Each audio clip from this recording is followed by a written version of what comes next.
pues le damos las buenas noches una semana más, porque es la tercera que nos acompaña, a la psicopedagoga que nos va a desvelar, bueno, pues muchos procesos que podemos llevar a cabo en casa para la educación de nuestros hijos y sobre todo para formarles en un desarrollo que sea saludable. Cruz Puente nos acompaña esta noche de nuevo. Muy buenas, Hola. Cruz, ¿qué tal estás? Hola, Eva. Pues bien. Muy bien. Sí. Si te parece que yo además me tenéis que poner falta, pues vamos a repasar un poquito lo que hemos hecho en las últimas 2 semanas. Al día. Exactamente, exactamente. Habéis hablado de desarrollo saludable, nos explicabais lo que era y cómo afrontarlo. Cuéntanos, Sí. Vamos a hacer un pequeño repaso para los papás. Pues Eva, yo quería recalcar 3 cosas de las que hemos hablado que me parecen las más importantes. Una es la importancia de la familia, que si la familia es una referencia estable y adecuada como figuras de apego y figuras de autoridad, es lo más adecuado para satisfacer las necesidades básicas de los niños y de las niñas y por tanto de promover un tipo de desarrollo que llamábamos saludable. Entonces hicimos una aproximación al concepto de desarrollo saludable y por resumir dijimos que era ese tipo de desarrollo que facilitaba a los niños y a las niñas enfrentarse a la vida con optimismo, con una seguridad en sí mismo y también con confianza en los demás. Y eso entendíamos básicamente que era un desarrollo saludable. Y el último día también hablamos de qué tipo de trato y cuidado, ofrecimos algunas ideas y algunas reflexiones sobre ese tipo de trato y cuidado que promovía ese desarrollo saludable y por lo tanto el bienestar de los niños y de las niñas, de nuestros hijos y de nuestras hijas. ¿Alguno, por ejemplo, vamos a recordarlo, ese trato? Claro, decíamos que no hay recetas ni mágicas ni soluciones que puedan resolverlo todo, pero que hay algún tipo de mensajes que sistemáticamente en la educación de los niños calan y se interiorizan y le transmiten una idea de sentirse capaz. Yo tengo personas que me quieren, yo tengo personas que me ponen límites, yo puedo resolver mis problemas, yo puedo confundirme y no por eso perder el cariño y el amor de mis padres. Y bueno, fueron varios indicadores de estos. También decíamos que no debemos ni podemos ser padres perfectos y que en lo diario nos confundimos muchísimas veces, que siempre se puede compensar y que lo importante es no seguir un modelo sistemático que acumule numerosos errores, ¿no? Decíamos, por ejemplo, el hecho de no poner límites o el hecho de consentir siempre. Entonces, lo que sí era importante era ese tipo de mensajes que no son verbales, por supuesto, a veces lo son, a un niño se le puede decir te quiero también, pero ese tipo de trato se refiere más al tipo de comportamiento de los adultos con los niños. En todas las tareas y actividades que hagan tienen que llegarle ese tipo de mensajes que eran bastantes y bueno, algunos son los que te he comentado. Bueno, pues al final valores, decíamos poner límites muy importante, Claro. pero también reforzar, ¿no?, esa idea de que ellos pueden, son capaces, que lo pueden hacer y que si se caen se pueden levantar y no pasa nada. Exactamente. Y no hacerles pasa nada. sentir capaces, en definitiva, capaces de relacionarse con los demás, capaces de que pueden resolver los problemas por sí mismos y para eso tenemos que animarlos, ponerle exigencias adecuadas, desde luego, porque si no, no van a poder. Entonces yo tengo que conocer, escuchar a los niños para saber cuál es esa exigencia. Si yo le pongo una exigencia muy alta, el niño no va a ser capaz de hacerlo. Si yo le pongo una exigencia muy baja, el niño no tiene que hacer nada para superarlo. Entonces la exigencia tiene que ser adecuada y de esta manera el niño se sentirá capaz, porque yo además le voy a decir que si se confunde no pasa nada, volvemos a intentar y así conseguimos cierta tolerancia además a la frustración, que es un tema que también tratamos y que también es importante. Sí, muy importante. En definitiva, herramientas, darles esas herramientas a ellos, que las descubran y que puedan utilizarlas para poco a poco ir aprendiendo pues lo que es la vida, ¿no? Cómo enfrentarse a ella. Bueno, Cruz, después de todo esto, ¿cuál es el siguiente paso? Bueno, pues mira, hoy quería abordar el tema del bienestar infantil de una manera un poco más global, no solo el de mis hijos y mis hijas, sino el bienestar infantil, que es como esa meta siempre lejana, ¿no? Una utopía que es verdad que es imposible de conseguir en su totalidad, pero que no por eso debemos de renunciar a conseguir. Y para conseguir esa meta, la familia no es suficiente.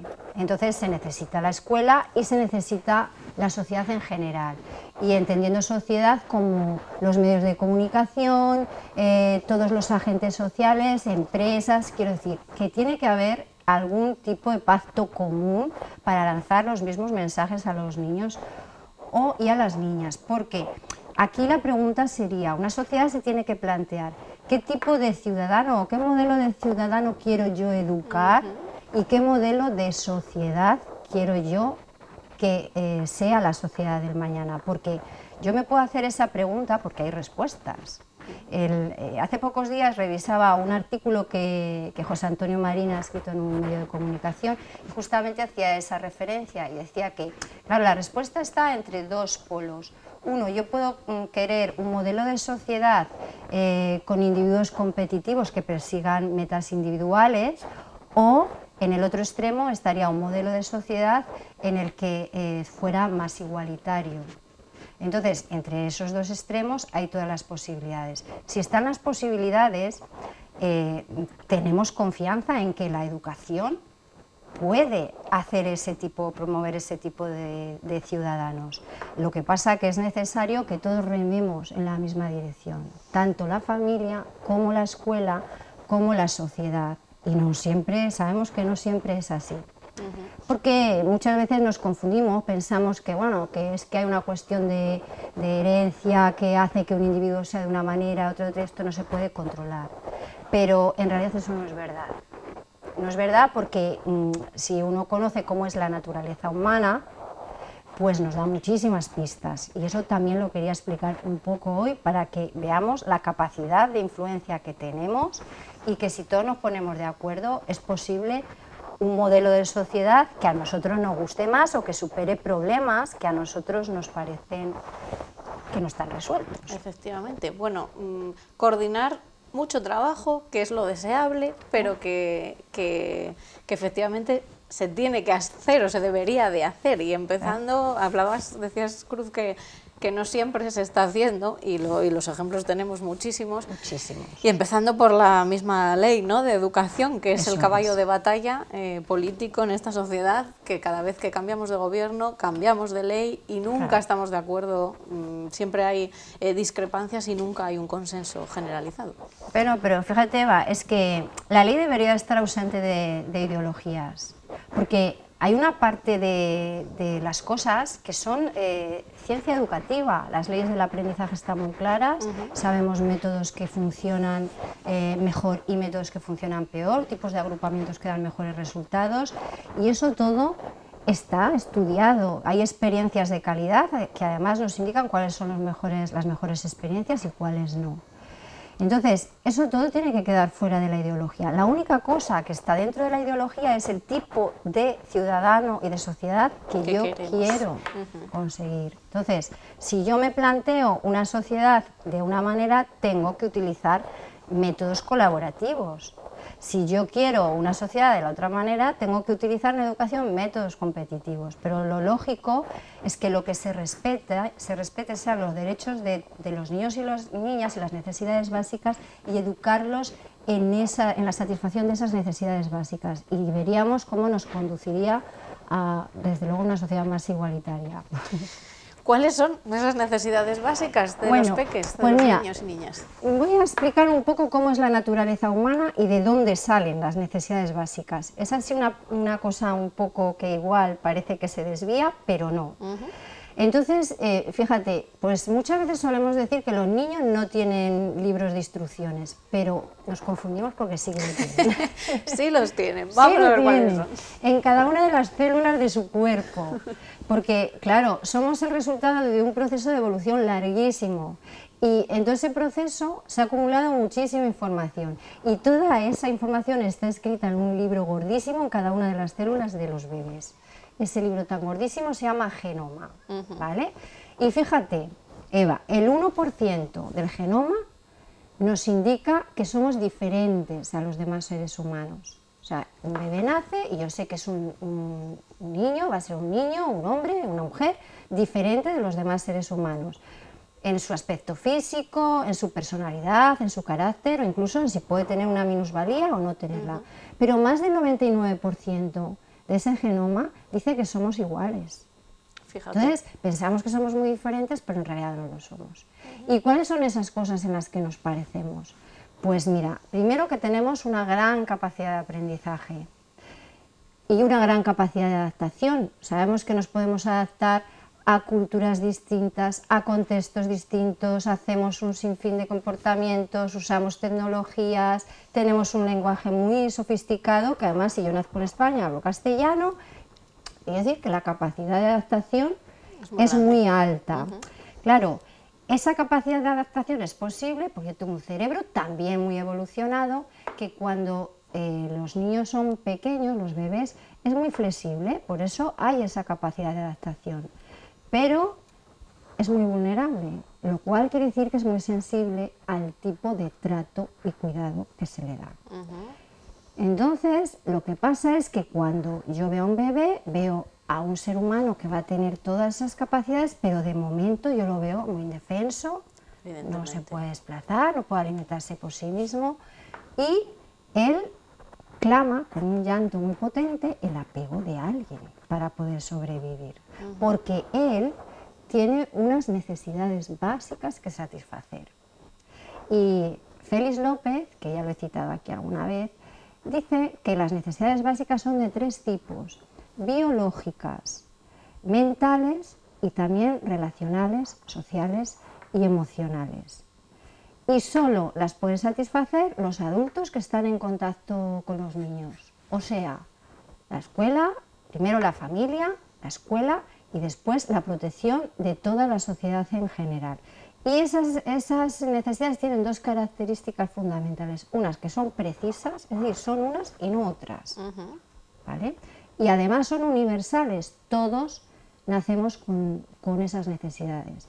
Entonces fíjate lo extraordinario de todo esto, porque lo extraordinario de todo esto es que ese libro de instrucciones a mí me dice toda la potencialidad que yo tengo, todas las capacidades que yo tengo, pero no determina qué tipo de comportamiento voy a tener yo. Yo puedo tener un comportamiento violento o puedo tener un comportamiento pacífico. Genoma me da las 2 posibilidades. El libro no está cerrado. Te da las 2 posibilidades. Yo puedo ser hostil o puedo ser amable. Yo puedo ser un criminal o un pacifista. Entonces, fíjate si eso da esperanza, es fantástico, porque nos permite orientar el desarrollo del niño hacia un sitio o hacia otro. Porque yo puedo promover condiciones que favorezcan el desarrollo más saludable o puedo promover condiciones o perjudicar esas condiciones. Entonces, en la familia, en la escuela y en la sociedad, lo justo y lo razonable es que seamos muy exigentes con las condiciones que benefician y que son protectoras de las necesidades básicas de los niños y las niñas, para que los niños y las niñas tengan ese tipo de desarrollo saludable. Y Cruz, ¿cuál sería, por ejemplo, algunas de las carencias pues, más abrumadoras que tenemos como sociedad? Vamos, pues yo te voy a comenzar un poco el análisis. Por ejemplo, se me ocurre ahora dentro de las necesidades biológicas. El próximo día entraremos más a fondo, pero dentro de las necesidades biológicas, por supuesto, están las necesidades de alimentación. Sabemos que hay muchas dietas que pueden ser adecuadas para satisfacer las necesidades de los niños, pero ojo, hay un límite, no todas las dietas. Entonces, hay varios factores de riesgo. Por ejemplo, uno de ellos es la comida rápida, que produce muchísima obesidad infantil. Eso hace que ese niño ya tenga una vulnerabilidad física, porque además adquieren un hábito que en el futuro tienden a continuar.